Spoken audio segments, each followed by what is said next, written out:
नमस्कार, ABP news में आपका स्वागत है। मैं हूं विकास भदौरिया। खबरों के सिलसिले को आगे बढ़ाते हैं और बात कर लेते हैं बिहार में सुशासन राज है या अपराध राज है। ये बात कह रही है वहां पर आरजेडी, क्योंकि लगातार बिहार में अपराध की खबरें हर जिले से सामने आ रही है। सबसे बड़ी जो घटना हुई वो बिहार की राजधानी पटना में हुई। अपराध से बुरा हाल है। पिछले 24 घंटे के दौरान बिहार में अपराध की 3 बड़ी वारदात हुई है। सबसे बड़ी वारदात राजधानी पटना में हुई है, जहां एक प्राइवेट एयरलाइन के मैनेजर को उनके घर के बाहर गोली मारकर उनकी हत्या कर दी गई। उधर मधुबनी में एक मूक बधिर लड़की के साथ गैंग रेप की वारदात हुई। अपराधियों ने गैंग रेप के बाद उसकी आंख भी फोड़ डाली। वहीं हाजीपुर में बेटी की शादी के लिए पंजाब से घर लौट रहे एक पिता की हत्या कर दी गई। उसकी लाश लावारिस पड़ी मिली। ये 3 बड़ी घटनाएं जिन्होंने बिहार को दहला रखा है। देश की पटना राजधानी है बिहार की, जहां पर सबसे ज़्यादा डराने वाली घटना हुई शाम को, जब एक प्राइवेट एयरलाइन में मैनेजर अपने घर लौट रहे थे तो पटना के पनीचक इलाके में उनकी ताबड़तोड़ 6 गोलियां मारकर हत्या कर दी गई। जब अस्पताल उनको ले जाया गया तो डॉक्टरों ने उनको मृत घोषित कर दिया। दूसरी तस्वीर मधुबनी में गैंगरेप की है, जहां पर इतनी बीभत्स घटना हुई कि आप सुनकर दहल जाएंगे। मूक बधिर लड़की थी, दिव्यांग लड़की थी, उसके साथ पहले बलात्कार हुआ और फिर बलात्कार के बाद बलात्कारियों ने उसकी आंखें फोड़ दी। इसके बाद पूरे मधुबनी में गुस्से का माहौल है। तीसरी घटना हाजीपुर की है, जहां पर अपनी बेटी की शादी के लिए पंजाब से लौटे एक शख्स की हत्या कर दी गई। ये 3 तस्वीरें जो बिहार को बता रही हैं कि वहाँ सुशासन राज है या अपराध राज है, इस पर सवाल खड़े हो रहे हैं। उधर बिहार के मधुबनी में हैवानों ने दरिंदगी की हद पार कर दी। यहाँ एक नाबालिग मूक बधिर लड़की से गैंगरेप के बाद उसके दोनों आंखें फोड़ दी गई। सभी आरोपी एक गांव के ही बताए जा रहे हैं, लेकिन पुलिस अब तक किसी को भी गिरफ्तार नहीं कर पाई है। पीड़ित की हालत गंभीर बताई जा रही है। बिहार देश का वो राज्य है जो बाढ़ से परेशान रहता है, लेकिन इस वक्त यहाँ पर अपराध की बाढ़ आई हुई है। हमारे साथ पटना से हमारे संवाददाता प्रकाश कुमार और निधि श्री सीधे जुड़ गए हैं। सबसे पहले प्रकाश जी का रुख कर लेते हैं। प्रकाश, ये घटना तकरीबन 15 घंटे हो चुके हैं, बीत चुकी है। अभी तक पुलिस के हाथ क्या कोई सूत्र लगा है कि हत्या क्यों की गई, किन हालातों में की गई, किस वजह से हत्या हुई? कोई सुराग लग पाया पुलिस को? कोई सुराग? ये दरअसल हुआ ये है निधि कि अभी तक पुलिस के सामने में कोई साक्ष्य नहीं है। क्या वजह है? क्योंकि पुलिस अभी खाली हाथ है। किसी को ये पता नहीं चला है कि अपराधी कहाँ से आए थे, क्या प्रोफेशनल अपराधी थे, क्या एक्चुअली अभी तक पता नहीं चल पाया है कि मोटिव क्या है और कितने लोग थे और किस चीज़ पर सवार थे।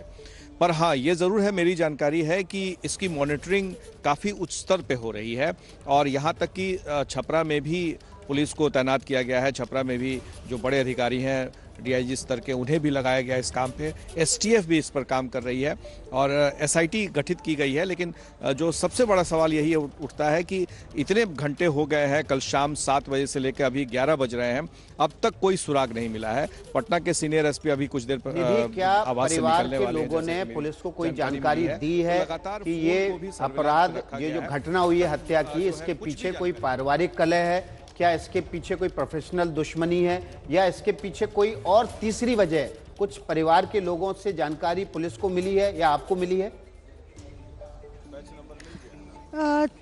जी देखिए, पुलिस अब तक जो है वो खंगालने की कोशिश में जुटी हुई है कि क्या कोई पारिवारिक कलह था या पुरानी दुश्मनी थी, क्या कुछ वजह थी। लेकिन आपको बता दें विकास कि रुपेश छुट्टी पर थे और इसी संडे को गोवा से छुट्टी बनाकर लौटे थे और मंडे से उन्होंने ड्यूटी ज्वाइन की थी। और इस बीच में कोई जिन लोगों के साथ वो गए थे छुट्टी मनाने, उन लोगों से भी हमने बातचीत की, लेकिन कोई इस तरीके की जानकारी अब तक सामने नहीं आई है कि क्या कोई पुरानी रंजिश थी या कोई उनका लगातार पीछा कर रहा था, क्या कोई धमकी दे रहा था। क्योंकि अभी इस वक्त यहाँ परिवार नहीं है, परिवार जो है वो छपरा जा चुका है। और तीसरी मंजिल आप देख रहे हैं, इसी तीसरी मंजिल पर रुपेश कुमार अपनी पत्नी और दोनों बच्चों के साथ रहते थे। ये कहा जा रहा है कि उनके पेरेंट्स, उनके माता पिता गाँव में थे, लेकिन अब जब घटना हुई है तो पूरे परिवार यहाँ से जो है वो छपरा जा चुका है। जी निधि, हम प्रकाश का रुख करना चाहेंगे। प्रकाश, हो क्या रहा है बिहार में? 3 घटनाएं अभी तक सामने आ चुकी हैं पिछले 24 घंटे में। पहली घटना कल शाम को 7:15 बजे पटना में हुई, दूसरी घटना मधुबनी की है जहां पर मूक बधिर लड़की के साथ रेप हुआ, और तीसरी घटना हाजीपुर की है। मुख्यालय, हालांकि उनका भी वहां दफ्तर है आपदा विभाग का, लेकिन वो पुलिस मुख्यालय पहुंच जाते हैं और वहां पुलिस अधिकारियों के साथ बैठक करते हैं। लेकिन डीजीपी जो है वो एक बार भी मीडिया में आकर नहीं कहते हैं। बड़े अधिकारी जो है वो कभी भी कोई बात नहीं बताते। अभी तक पुलिस वालों ने आधिकारिक तौर पे कुछ भी नहीं बताया है। तो जाहिर है कि आपसे हम अपडेट लेने के लिए आएंगे, लेकिन हम पहले खबर का रुख कर लेते हैं। इंडिगो मैनेजर से जुड़ी हुई ये खबर है, उसकी हत्या पर बिहार में बीजेपी में ही दो फाड़ हो गया है। बीजेपी सांसद विवेक ठाकुर वो सीबीआई की जांच की मांग कर रहे हैं, वहीं पटना से विधायक नितिन नवीन ने दावा किया है कि बिहार पुलिस केस की जांच करने में सक्षम है। कि कोई आपराधिक पृष्ठभूमि न हो और उसको 10 से 15 गोली मारा जाए, ये एक बहुत ही बड़ा प्रश्नवाचक चिन्ह खड़ा करता है बिहार के नवगठित एनडीए सरकार। 3 से 5 दिन के अंदर में पुलिस को एक निष्कर्ष पर आना ही पड़ेगा अविलंब, ताकि अगर केस सीबीआई को भी अगर सुपुर्द करना पड़े तो इमीडिएटली करना पड़ेगा उनको, ताकि ऐसा नहीं कि केस इतना घिसा पिटा हो जाए कि निष्कर्ष पे कोई संस्था पहुंच नहीं सकेगी। इतना कहूँगा कि बिहार प्रशासन सक्षम है, जो भी अपराधी अब तक घटनाएं हुई है उसको उद्भेदन करने में हमेशा सक्षम रही है, और आज भी मुझे उम्मीद है कि अगले 3-4-5 दिनों में निश्चित रूप से इस घटना के कारणों का और जो लोग दोषी हैं वो पकड़े जाएंगे। तो बीजेपी में ही दो सुर दिखाई दे रहे हैं अपनी ही सरकार के लिए। विवेक ठाकुर कह रहे हैं कि जांच सीबीआई से करा ली जाए 5 दिनों में अगर नहीं नतीजा आता है, और नितिन नवीन कह रहे हैं कि सक्षम है बिहार पुलिस। हमारे साथ 3 खास मेहमान इस खबर पर बातचीत करने के लिए जुड़ गए हैं। आरजेडी प्रवक्ता मृत्युंजय तिवारी, जिनके नेता तेजस्वी यादव ने सबसे पहले सवाल उठाए हैं। इसके अलावा अभिषेक झा जेडीयू के प्रवक्ता और निखिल आनंद बिहार बीजेपी के प्रवक्ता जुड़ गए। सबसे पहले निखिल का रुख कर लेते हैं, क्योंकि अब खबर राजनीति से ज्यादा जुड़ चुकी है और बीजेपी के भीतर ही दो फाड़ दिख रहा है। निखिल, क्या पार्टी लाइन ही तय नहीं है? एक घटना जिसने बिहार की राजधानी को, बिहार को हिला रखा है, उस पर पार्टी लाइन क्या होनी चाहिए, यही तय नहीं है? देखिए, बिल्कुल पार्टी लाइन का सवाल नहीं, ये घटना तो होना क्या चाहिए? सीबीआई की जांच होनी चाहिए या बिहार पुलिस ही जांच करे? बिहार पुलिस ने हमेशा ऐसी बड़ी घटनाओं को निवेदन किया है और हमारा रिकॉर्ड रहा है, एग्जीक्यूशन रेट 100% रहा है, तो इसमें कहीं से दिक्कत का सवाल नहीं। लेकिन ये दुखद घटना है। निखिल आनंद, आपकी आवाज साफ नहीं आ रही है, हम कोशिश करेंगे इस तकनीकी खामी को दूर करें, उसके बाद आपके पास आएं।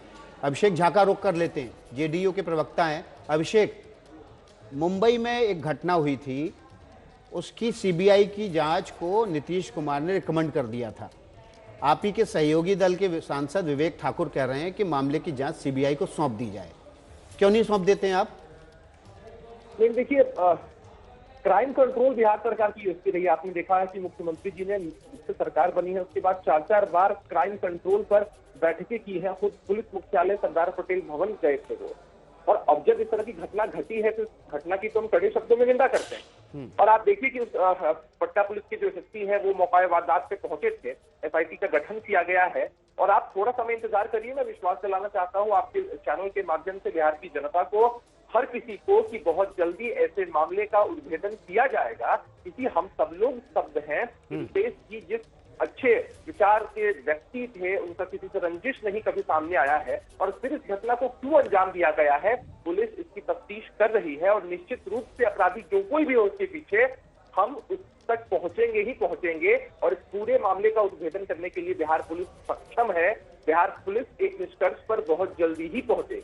15 घंटे बीत चुके हैं अभिषेक, 15 घंटे में पुलिस के पास ये भी सूत्र नहीं है कि हत्या किस वजह से हुई है, किसने की है, ये तो दूर की बात है। विकास जी, एक मामला इसमें यह है कि जो घटना स्थल है, और हम सब लोगों को इस बात की जानकारी मिली है कि वहां पर जो सीसीटीवी कैमरे लगे थे वो खराब थे, जो गार्ड था वो छुट्टी पर था, तो ये तो सीसीटीवी बस कैमरे के पैदा भरोसे कर- पुलिसिंग होगी या पटना में? नहीं, मैं वो नहीं कह रहा हूँ। मैं ये कह रहा हूँ कि आसपास जितने भी मोबाइल काम कर रहे थे उनको ट्रैक किया जा रहा है। आसपास की गलियों में जितने भी सीसीटीवी कैमरे थे उनके फुटेज को संभाला जा रहा है ताकि अपराधियों तक पटना की पुलिस जल्द से जल्द पहुंच पाए। हम सब लोग इस घटना से बहुत स्तब्ध है, बहुत दुखी है और मैं विश्वास दिलाता हूँ आपको बिहार की पुलिस पर हमारे आदरणीय नेता नीतीश कुमार जी के क्राइम से कभी भी समझौता नहीं करने की नीयत पर कि अपराधी चाहे पाताल में भी क्यों नहीं होगा विकास जी, हम उस अपराधी तक निश्चित रूप से पहुंचेंगे और बहुत कड़ी कार्रवाई उस पर होगी ही होगी। कि यह जो घटना घटी है, हम कहीं से भी इसके मतलब इतने दुखी हैं, इतने व्यथित हैं सबके सब लोग कि भाई ऐसी घटना नहीं घटनी चाहिए थी, लेकिन अब जब घटना घटी है तो बिहार पुलिस की यह जिम्मेदारी है और बिहार पुलिस अपराधियों तक पहुंचेगी। अब जो लोग इस लाश पर मतलब सीबीआई जांच की कोई जरूरत नहीं है? नहीं, बिहार की पुलिस सक्षम है विकास जी, मैं विश्वास दिलाता हूँ आपको। आप बस थोड़े समय का इंतजार करिए और हम निष्कर्ष पर निश्चित रूप से पहुंचेंगे, इसमें कोई समस्या की बात नहीं चलिए, है। आरजेडी प्रवक्ता मृत्युंजय तिवारी हमारे साथ जुड़े हुए हैं। सबसे पहले राजनीतिकरण अपराध का मृत्युंजय तिवारी की पार्टी ने किया और कह दिया कि साहब इस मामले में जो है सुशासन सरकार नहीं है, अपराध की सरकार है। मृत्युंजय तिवारी, आपकी सरकारों पर, पहले की सरकारों पर जंगल राज का आरोप लगता रहा, आज तो आपकी लॉटरी लग गई, आपको मौका मिल गया खींचने का। नहीं, देखिए विकास जी, लॉटरी का सवाल नहीं है। हम लाशों पर राजनीति नहीं करते, लेकिन जो घटनाएं जिस तरह से बिहार में अपराधियों का मनोबल बढ़ा हुआ है, पुलिस प्रशासन का इकबाल समाप्त हो गया। क्या पुलिस प्रशासन इसी के लिए है? जब किसी की जानें चली जाती है, किसी के साथ बलात्कार हो जाता है, कहीं लूट हो जाता है, इसके बाद जाकर के पुलिस मामले को देखती है, खोजबीन करती है। अभी तक बताइए, दरभंगा में सोना लूट कांड हुआ, मुजफ्फरपुर में कल घटना हुई, मधुबनी में हुई, आप ही के चैनल पर दिख रहा है। ये अपराधी राज जो हम लोग कह रहे हैं, हमारे नेता तेजस्वी यादव जी, उन्होंने बिल्कुल वाजिब कहा है। इसलिए ये तो दिख रहा है ना बिहार में क्या हो रहा है। अब तो भगवान के भरोसे बिहार की जनता है, सरकार नाम की कोई चीज नहीं है। पहले तो अनैतिक तरीके से सरकार बनी है, सरकार में बैठे लोग लड़ झगड़ रहे हैं। अब बीजेपी में भी देखिए विरोधाभास है, कोई कह रहा है सीबीआई जांच, कोई कह रहा है नहीं बिहार पुलिस। अब ये लेकिन आपके नेता ने जल्दबाजी नहीं कर दी थी, घटना होने के 10 घंटे के अंदर ही बयान देना शुरू कर दिया कि अपराध का राज है। अरे कुछ तो टाइम दीजिए सरकार को काम करने का, पुलिस को टाइम तो दीजिए। विकास जी, हमारे नेता ने तो 2 महीने सरकार को दिए। 2 महीने का आंकड़ा देखिए, जब से नई सरकार बनी है, किस तरह से बिहार में अपराध का घटना, अपराधी का मनोबल बढ़ा हुआ है। हम तो लगातार समय दे रहे हैं। कितनी घटनाएं हुई हैं अपराध की? विपक्ष के नेता के रूप में आप क्या चाहते हैं? वो चुप रहे, ये देखते रहे? नहीं, कितनी घटनाएं हुई हैं अपराध की? 2 महीने में कितनी घटनाएं हुई हैं? अभी आप देख लीजिए, लगातार पिछले 24 घंटे की छोड़ दीजिए, 2 महीने का, मुजफ्फरपुर में बैंक लूट हो, मधुबनी में आपने देखा किस तरह बलात्कार हुआ, किस तरह सोना लूट कांड हुआ, महिला के साथ ऑटो रिक्शा पर खींच कर उतार लिया, गोली मार दिया।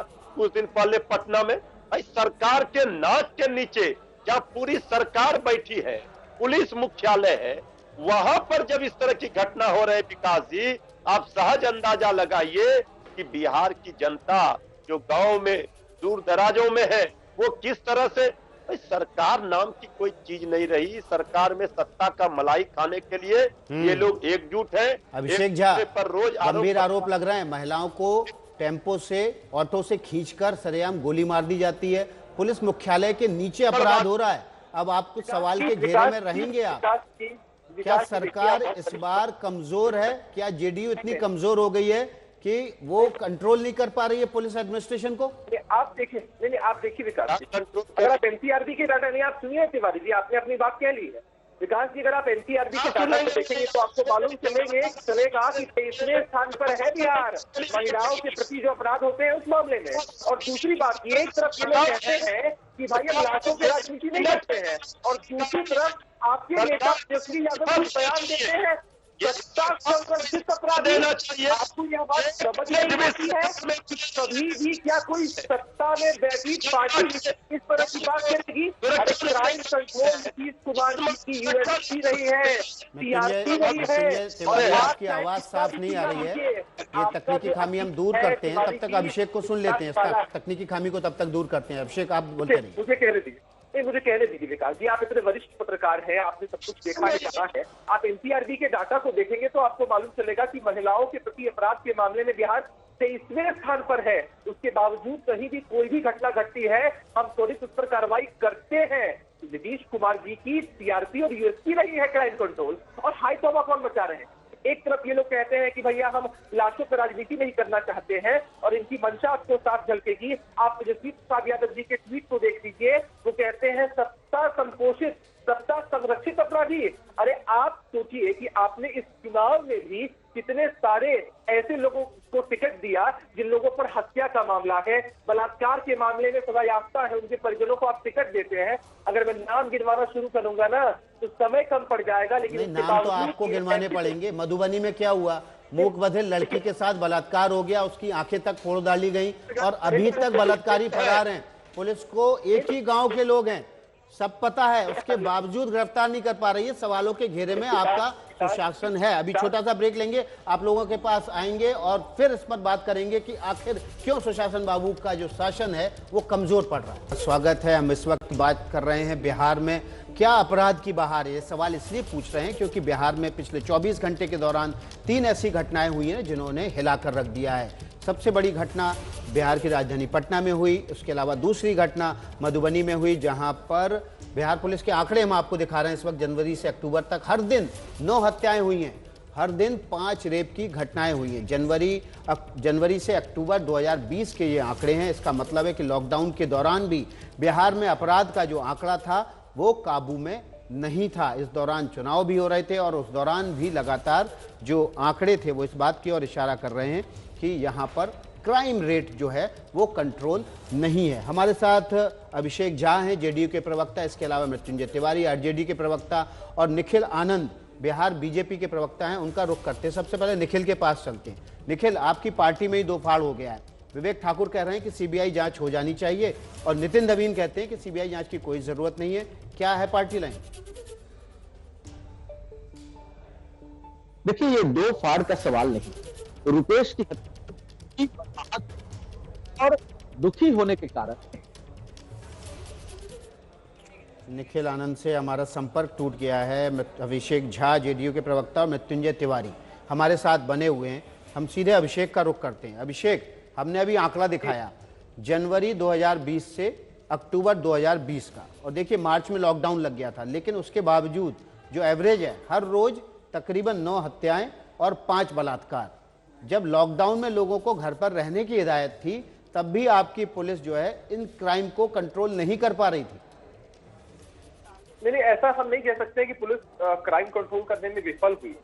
आप ये समझिए कि आप अगर एनसीआरबी के डाटा को उठाकर देखेंगे तो आपको मालूम चलेगा कि महिलाओं के प्रति अपराध के मामले में बिहार 23वें स्थान पर है विकास जी। और दूसरी बात कि कहीं भी जब इस तरह की घटना घटती है तो सरकार उसके साथ कॉम्प्रोमाइज के मूड में कहीं नहीं होती है। आप हरलाखी की घटना की चर्चा कर रहे हैं। मंगलवार, जहां तक मेरी जानकारी है, मंगलवार की यह घटना बताई जा रही है और दिव्यांग जो हमारी बहन थी उसके साथ इस घटना को अंजाम दिया गया है। एक गिरफ्तारी भी उसमें हुई है और मुझे लगता है कि लगातार छापेमारी हो रही है पुलिस की तरफ से, और मुझे लगता है कि बहुत जल्द जो भी अपराधी हैं, जो एक गांव के हो या अन्य कहीं भी किसी भी पाताल लोक में भी क्यों नहीं छिपे हुए हो, उनको जरूर पकड़ा जाएगा और इतनी कड़ी सजा दी जाएगी। केवल पकड़ने से काम चलेगा क्या? इतना हीनियस क्राइम है। पहले तो दिव्यांग के साथ बलात्कार हुआ, उसके बाद आंखें तक फोड़ दी गई। यानी कि अपराधी ये जानते थे कि बोल सुन तो नहीं पाएगी, बता नहीं पाएगी, लेकिन आंखों से पहचान के हाथ से इशारा कर सकती है, तो आंखें भी फोड़ दो। अपराधी इतने बेलगाम हैं, उनके हौसले इतने बुलंद हैं कि आंखें तक फोड़ दे रहे हैं बलात्कार के बाद। आप इनको कह रहे हैं कि कड़ी कार्रवाई की जाएगी। क्या कड़ी कार्रवाई करेंगे? बोलिए, 3 महीने में लटका देंगे फांसी पे? नहीं, जैसे क्या है ना कि जो भी कार्रवाई होती है आप सब जानते हैं, हम सब भारत के संविधान के अंदर है। भारत के संविधान के हिसाब से जिस तरह का भी हीनियस क्राइम हो और निशंस घटनाएं हैं उसको लेकर कार्रवाई होती है और कोर्ट अपना फैसला निश्चित रूप से सुनाती है। अब आप फास्ट ट्रैक कोर्ट में ले जाएंगे मामले को, इंश्योर करेंगे कि 2 महीने में कार्रवाई पूरी हो जाए, सजा हो जाए? नहीं, देखिए ना, आप ये समझिए कि सरकार हमारी इतनी चाक चौबंद है इन मामलों को लेकर कि अपराधियों को पकड़ के त्वरित कार्रवाई होगी, फास्ट ट्रैक कोर्ट में लेकर जाना हो, कहीं भी कार्रवाई करनी हो, सरकार और प्रशासन उसके लिए मुस्तैद है। हम इस घटना की जितने कड़े शब्दों में निंदा करें विकास जी उतना कम है। हम सब इससे दुखित और व्यथित हैं, लेकिन जब यह कहीं भी घटना इस तरह की घटती है और किसी का मनोबल इतना बढ़ जाता है तो हमारे पास कानून का रास्ता है, हमारे पास न्यायालय है, हमारे पास कोर्ट है कि हम किसी कीमत पर ऐसे अपराधियों को छोड़ते नहीं हैं और कभी ऐसे अपराधियों का मनोबल अब बढ़ने नहीं देते हैं। हमारी बहन के साथ इस तरह की घटना आप देखिए कि उनको रेफर किया गया है, डीएमसीएच में इलाज चल रहा है, लगातार छापेमारी भी चल रही है, एक इंसान को गिरफ्तार भी किया गया है, लेकिन सरकार और पुलिस मुस्तैद है इस पूरे मामले को लेकर। हम कार्रवाई निश्चित रूप से करेंगे और मैं आपके चैनल के माध्यम से बिहार की जनता को विश्वास दिलाना चाहता हूं कि आप सरकार पर भरोसा रखिए, पुलिस प्रशासन पर भरोसा रखिए। संजय तिवारी भरोसा दे रहे हैं कि सरकार पर भरोसा रखिए, कार्रवाई होगी। नहीं, ये कैसेट तो पिछले 15 साल से हम लोग सुन रहे हैं। भरोसा रखिए, भरोसा जिनकी जानें चली गई, जिन माओ ने, जिन पिता ने अपने बेटे को खो दिया, वो क्या कैसे भरोसा करे? जिन बच्ची के साथ आप देख रहे हैं बलात्कार करके उनका आंख फोड़ दिया गया, आप कह रहे हैं भरोसा रखिए। देखिए विकास जी, शासन प्रशासन चलता है इकबाल से। जब सरकार का और पुलिस प्रशासन का इकबाल समाप्त हो गया तो बिहार की जनता तो भगवान के भरोसे। इनके अपने घर कांच के होते हैं ना, वो दूसरों के घरों पर पत्थर नहीं फेंकते हैं तिवारी जी। जिस तरह से सरकार के हम लोग तो 4 में कार्रवाई के लिए भी क्राइम से समझौता नहीं करेंगे, लेकिन आप लोग क्या करते हैं? हमने सुन लिया। अरे सुन लीजिए तो पहले। जी, मृत्युंजय तिवारी और अभिषेक झा, इसके अलावा बिहार बीजेपी के प्रवक्ता निखिल आनंद हमारे साथ जुड़े हुए थे। माफ कीजिएगा, समय की कमी हमारे पास, हम आपसे इस मसले पर और भी बात करेंगे, डिटेल बात करेंगे, लेकिन बिहार में इस पर सवाल उठने लगे कि क्या बिहार में सुशासन बाबू की सरकार है या अपराध की सरकार है। और ये इसलिए क्योंकि पिछले 24 घंटे के दौरान लगातार 3 ऐसी वारदातें हुई हैं जिसने पूरे बिहार को हिलाकर रख दिया।